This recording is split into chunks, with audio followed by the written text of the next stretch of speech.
Hello guys, today we will install the HeidiSQL and this is some kind of program you use as a database browser. It's free and I can show you a little bit about it already here in the images.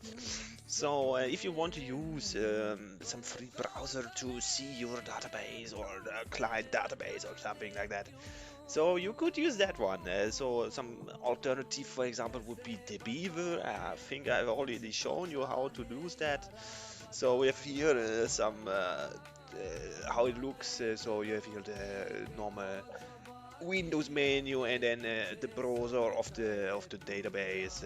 Here the schema and the tables. So let's just take a look how you install it. And shouldn't be that difficult. Here you go on the website and there's the installer. So I think this is the Google Ads you can see on the left bottom. So I'm not sure about that. Let's just click again, and then you get to the to the actual link here, setup. So the portable is not the one we want. This is actually right here. So install for me, please, only, and accept the agreement. Don't need desktop.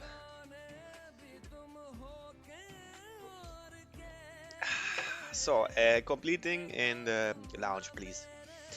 And I maybe have some database to show you already, but this might be not a scope for this video. So you see, you have here the session root folder. So you can here see the host of my own root, basically.